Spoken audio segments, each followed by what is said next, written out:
So hello everyone, this is Varsha and welcome back to Mastermind. तो इस particular video में हम तुम्हारा आईसीएसई का टाइम टेबल जो कि ऑफिशियल डेट शीट है, इसका एनालिसिस करने वाले हैं।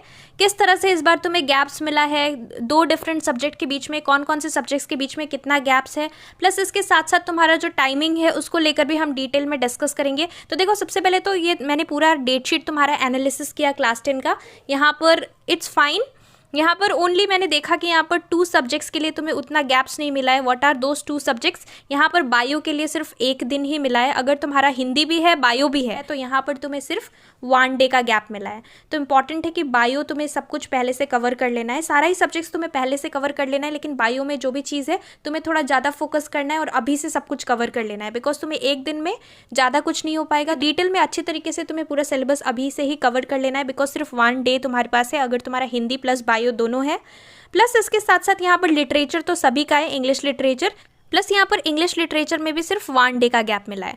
तो बायो के लिए और इंग्लिश लिटरेचर के लिए 1 डे का गैप है। तो देखो, लिटरेचर में यहाँ पर तुम्हारा पोइट्री, प्रोज, ड्रामा तीनों चीज़ रहता है। There are 3 portions that you have to cover, 3 parts. तो यहाँ पर बहुत इंपॉर्टेंट है कि ये एक दिन में अच्छे से नहीं हो पाएगा, तुम्हें पहले से सब कुछ करके रखना है, उस दिन सिर्फ रिविजन करना पड़ेगा।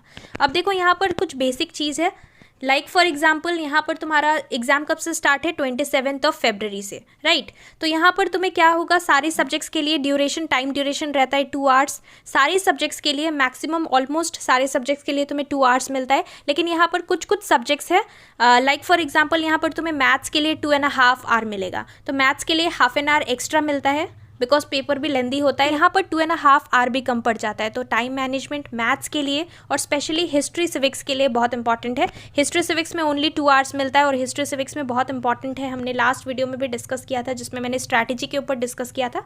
यहाँ पर बहुत इंपॉर्टेंट है कि तुम्हें यहाँ पर टाइम मैनेज करके चलना है और जो क्वेश्चन कम मार्क्स का है तुम्हें वहाँ पर ज़्यादा लेंदी आंसर नहीं लिखना है, और जो question long question and answers होता है, लेंदी वाला पोर्शन, उसमें तुम्हें लेंथ इंक्रीज करना है। तो ये चीज़ इंपॉर्टेंट है, आंसर का लेंथ बहुत मैटर करता है। अगर तुम ज़्यादा लिखते हो 2 मार्क्स के लिए तो फिर तुम्हें टाइम नहीं मिलेगा पेपर कवर, पूरा मतलब सारा क्वेश्चंस कवर करने के लिए। और उसके बाद अगर तुम सब कुछ कंप्लीट नहीं कर पाते हो और अगर यहाँ पर टाइम चला जाता है तो फिर you will not be getting any extra time.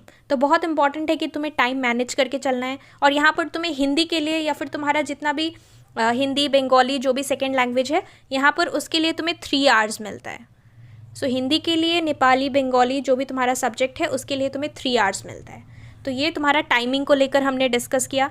अब देखो, यहाँ पर तुम्हारा जो बोर्ड एग्जाम्स है 11 AM से स्टार्ट होता है। Now don't get confused, 11 AM ये तुम्हारा राइटिंग टाइम है सारे सब्जेक्ट्स के लिए। मोस्ट ऑफ द सब्जेक्ट्स के लिए 11 AM होता है, ये तुम्हारा राइटिंग टाइम है। बट यहाँ पर क्वेश्चन पेपर तुम्हें 10:45 में ही मिल जाता है, बिकॉज यहाँ पर रीडिंग टाइम रहता है। तो रीडिंग टाइम तुम्हारा इससे पहले ही होता है, 10:45 AM में they will distribute the question paper and then you will be getting the question paper, और 15 मिनट्स तुम्हें रीडिंग टाइम मिलता है। तो यहाँ पर तुम्हारा रिपोर्टिंग टाइम क्या रहेगा? Accurate reporting time will be 10:30, तुम्हें 10:30 तक पहुँच जाना है एग्जाम हॉल में। Otherwise you will be considered late, you will be late for the exam because 10:45 में they will be distributing the question paper. So ये चीज़ इंपॉर्टेंट है। अब यहाँ पर देखो, तुम्हारा सबसे पहला एग्जाम क्या है? सबसे पहला एग्जाम है तुम्हारा English 1। Most of the cases में इंग्लिश 1 ही होता है, बोर्ड्स में ज़्यादातर इंग्लिश 1 से स्टार्ट होता है। तो इंग्लिश 1 के लिए तो ऑब्वियसली फर्स्ट एग्जाम है, तो तुम इसे अच्छे से ही करोगे। उसके बाद फिर इंग्लिश 1 के बाद तुम्हारा नेक्स्ट है literature, English literature, that is your English paper 2। तो यहाँ पर तुम्हें कितना डेज मिल रहा है? यहाँ पर 1 डे का गैप मिल रहा है। दिस इज़ फरवरी में फिर तुम्हारा मार्च, 1 मार्च में, मतलब कि तुम्हें यहाँ पर 1 डे का गैप मिल रहा है। तो लिटरेचर का, जैसे कि मैंने तुम्हें बोला कि 1 डे मिल रहा है, तो तुम्हें यहाँ पर पोइट्री, प्रोज, ड्रामा, ये सारा चीज़ स्टार्टिंग से कवर कर लेना है। एग्जाम के दिन, मतलब एग्जाम से just last night before exam तुम्हें सिर्फ रिवीजन करना है। लास्ट डे बिफोर एग्जाम जो गैप रहेगा that is meant only for revision purpose. और यहाँ पर अगर तुम गैप्स के टाइम अगर सोच रहे हो कि तुम प्रिपरेशन कर पाओगे, so you are totally wrong, because वहाँ पर तुम्हारा यहाँ पर पूरा बुक रहता है, पूरा सिलेबस रहता है। तो यहाँ पर सिर्फ तुम्हें रिविजन करने का ही टाइम मिलेगा। अब यहाँ पर तुम्हें सीरियसली स्टार्ट करना पड़ेगा प्रिपरेशंस, बिकॉज अब तुम्हारे पास बिल्कुल भी टाइम नहीं है वेस्ट करने के लिए।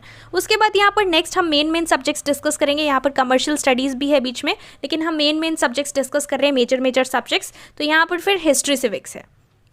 यहाँ पर HCG पेपर 1 हिस्ट्री सिविक्स कब है? 6 मार्च को। तो यहाँ पर तुम्हें हिस्ट्री सिविक्स के लिए कितना दिन मिल रहा है पढ़ने के लिए? हिस्ट्री सिविक्स के लिए तुम्हें 4 डेज मिल रहा है। You are getting 4 days gap which is enough. तुम अच्छे से सब कुछ कवर कर सकते हो हिस्ट्री सिविक्स के लिए। उसके बाद नेक्स्ट है तुम्हारा मैथ्स का पेपर। मैथ्स के लिए तुम्हें 3 डेज़ का गैप मिल रहा है, तो यहाँ पर मैथ्स के लिए भी अच्छा है कि तुम्हें 3 डेज़ का गैप मिल रहा है। 10 मार्च को है तुम्हारा मैथ्स का एग्जाम। उसके बाद फिर ज्योग्राफी कब है, HCG paper 2 geography is on 13 मार्च। तो यहाँ पर ज्योग्राफी के लिए तुम्हें 2 दिन का टाइम मिल रहा है। You are getting 2 days to prepare geography. Geography easy है, स्कोरिंग सब्जेक्ट है, ज्योग्राफी अच्छे से करना। यहाँ पर तुम्हें जो कि सेक्शन बी है उसके लिए तुम्हें एनी 5 चैप्टर्स ठीक से करना है ना। उसके बाद नेक्स्ट है EVS। तो ये डिपेंड करता है जितने भी आर्ट स्टूडेंट हैं उन लोगों का EVS होगा। उसके बाद यहाँ पर नेक्स्ट है तुम्हारा फिजिक्स का पेपर। यहाँ पर सेकेंड लैंग्वेज भी है लेकिन यहाँ पर हिंदी इंक्लूडेड नहीं है। यहाँ पर तुम्हारा संस्कृत, नेपाली, तमिल ये सारा सब्जेक्ट्स है, नेपाली, बंगाली, तो ये सारा तुम्हारा 15 मार्च को है। तो यहाँ पर 17 मार्च को तुम्हारा फिजिक्स का एग्जाम है। फिजिक्स के लिए कितना दिन मिला है, 3 डेज़ का गैप मिला है।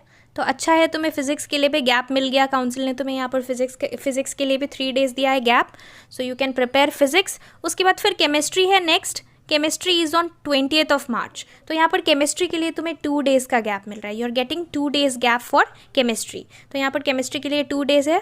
उसके बाद फिर नेक्स्ट यहाँ पर इकोनॉमिक्स है। बाकी जितने भी कॉमर्स के स्टूडेंट हैं उन लोगों के लिए इकोनॉमिक्स है 21 मार्च को। उसके बाद नेक्स्ट है तुम्हारा यहाँ पर कमर्शियल एप्लीकेशंस, कंप्यूटर एप्लीकेशन। तुम्हारा जो ग्रुप 3 इलेक्टिव सब्जेक्ट्स है like computer applications, commercial applications, then economic applications, then even home science. यहाँ पर होम साइंस भी आएगा तुम्हारा, होम साइंस, इन्वायरमेंटल एप्लीकेशंस।